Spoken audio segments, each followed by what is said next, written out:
Halte 108, il est le premier et le dernier, l'extérieur et l'intérieur.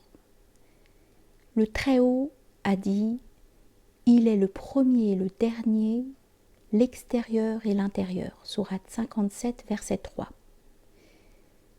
Sache que dans l'ordre de la contingence, les notions de premier et de dernier sont relatives.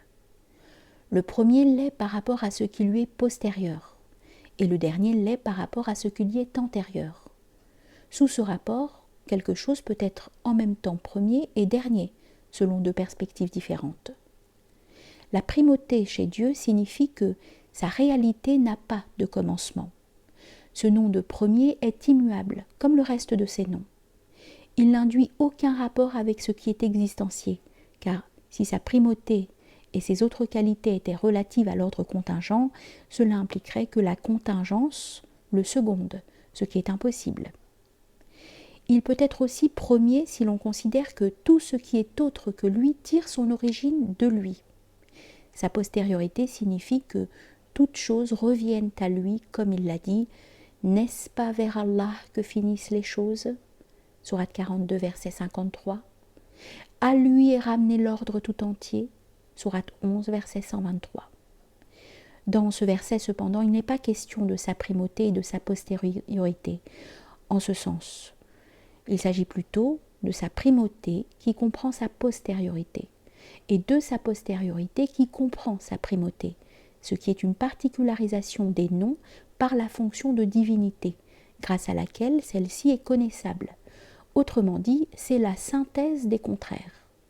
Cela ne veut pas dire que la divinité est une essence qui unirait deux contraires, mais plutôt qu'elle est l'essence des deux contraires. Elle se manifeste par eux simultanément.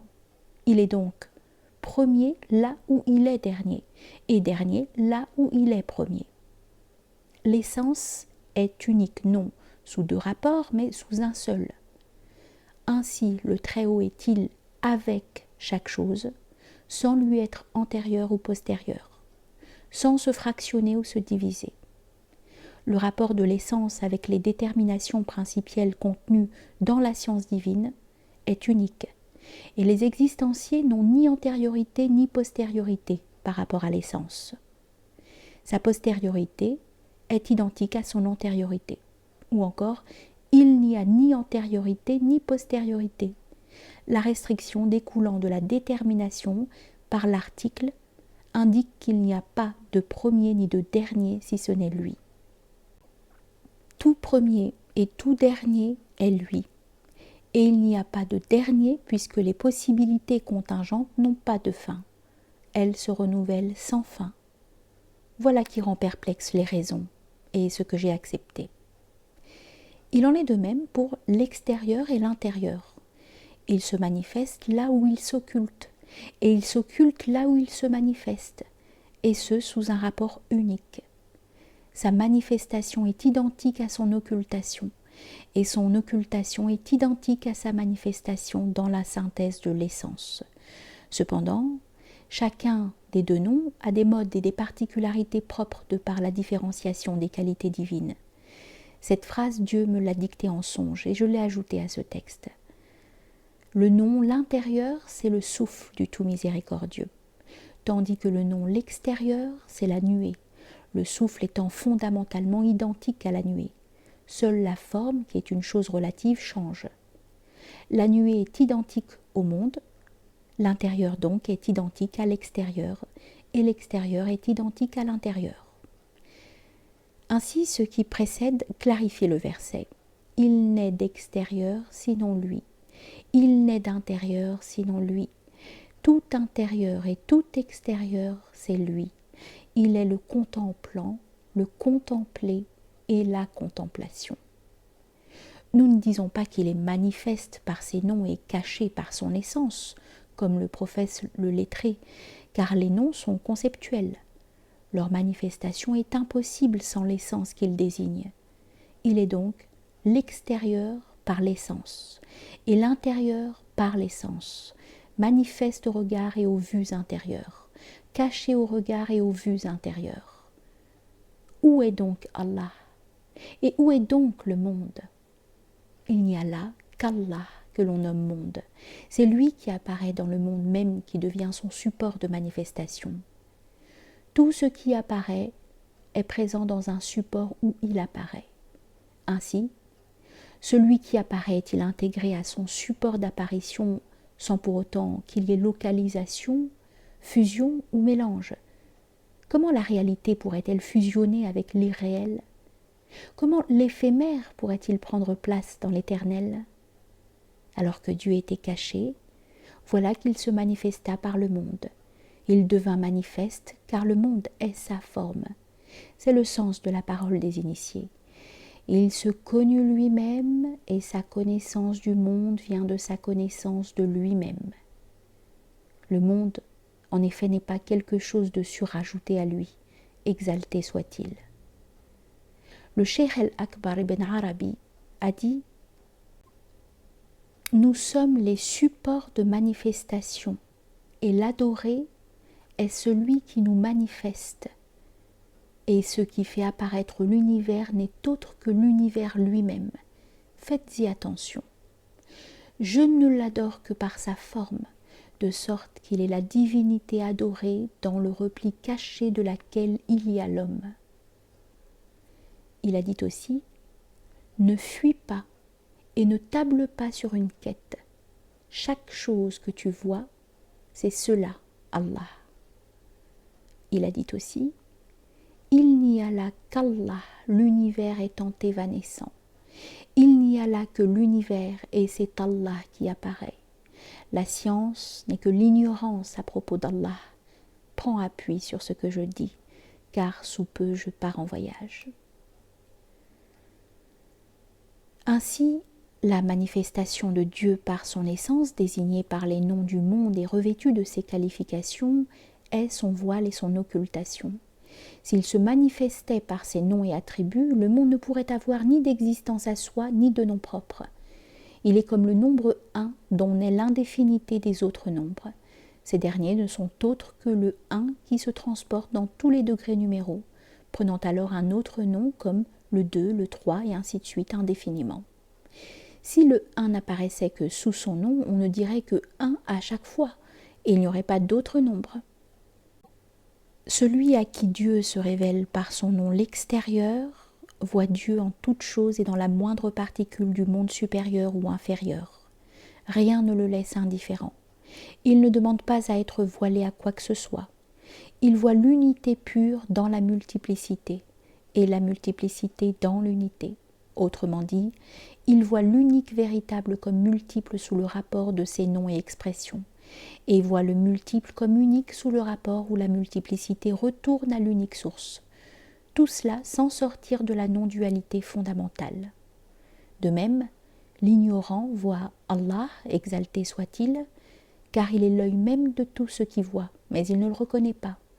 Il parle à Dieu et Dieu lui parle. Il est avec lui à chaque mouvement et repos, mais il n'en a pas conscience. La seule différence entre ces deux êtres est celle qu'il y a entre la science et l'ignorance. La chose étant ainsi que nous l'avons dit, et comme le dit tout connaissant d'Allah, alors où est le voile, puisqu'il n'y a rien d'autre que Dieu? Rien ne peut se voiler à lui, et rien ne peut le voiler. Il est impossible qu'il reçoive un voile et qu'une chose lui soit voilée, car il n'y a rien de autre. Pourtant, on parle des voiles de lumière et de ténèbres au nombre de 70, ou 700, ou encore 70 000. Ainsi Djibril déclare-t-il, « Entre moi et lui, il y a 70 voiles. Si je parvenais au plus proche d'entre eux, je serais consumé. » On rapporte aussi que, s'il n'y avait pas ces voiles, les gloires de sa face consumeraient tout ce que son regard toucherait de ses créatures. D'après notre maître Muhyiddin ibn Arabi, les gloires de la face sont des désignations de l'essence. Si elles apparaissent, elles consument des relations, nisab, et non des essences, aryan. Et il s'avère que la face est l'essence même de ces essences. Ainsi s'évanouit l'ignorance dont le fruit est la vision que le monde n'est pas identique à la face. Alors le monde subsiste selon sa forme et n'est pas détruit par les gloires qui, au contraire, la confirment et révèlent ce qu'il en est au point de vue de Dieu. Le voile était conceptuel et c'est la relation qui a été consumée. Ce qu'a dit notre maître s'applique au cas de celui à qui s'impose un voile que les gloires de la face consument jusqu'à le faire disparaître. On dit de lui qu'il était sous un voile qui a été consumé et a disparu. Autrement, apparaît le cas de celui qui ne saurait être voilé en dehors de sa contemplation, comme l'ange ou le prophète. La connaissance qu'un prophète ou un ange a d'Allah est innée et tient à sa nature primordiale. On ne dit pas d'eux qu'ils étaient enveloppés par un voile qui ensuite a été consumé puis a disparu. Selon moi, les voiles chez le prophète ou l'ange ne sont que des expressions de la crainte révérentielle, effet de la majesté de l'incommensurabilité divine, impossible à contempler en vertu de leur nature propre. Celui qui les contemple est éteint, annihilé, anéanti. Pour qui n'est ni prophète ni ange, son voile n'est autre que l'ignorance. Dieu, en effet, a une manifestation et une proximité incomparables. Il assume les qualifications et les noms des choses adventices. C'est pour cela qu'il est ignoré et qu'il se trouve voilé et occulté. L'ignorance n'a pas de réalité propre. Ce n'est qu'une absence de connaissance, ainsi que le Très-Haut le dit. Lorsque tu lis le Coran, nous mettons entre toi et ceux qui n'ont pas la foi en l'au-delà un voile invisible. Sourate 17, verset 45. Autrement dit, un voile ignoré. Si le sens en avait été que sur le voile il y a quelque chose qui le couvre, ce qui est couvert ne serait un voile, puisque ce qui couvre mérite plus le nom de voile. Le voile invisible n'est que l'ignorance et rien d'autre. Quant au nom l'intérieur, il est définitivement impossible qu'il s'auto-révèle. Là, il ne se révèle qu'à lui-même.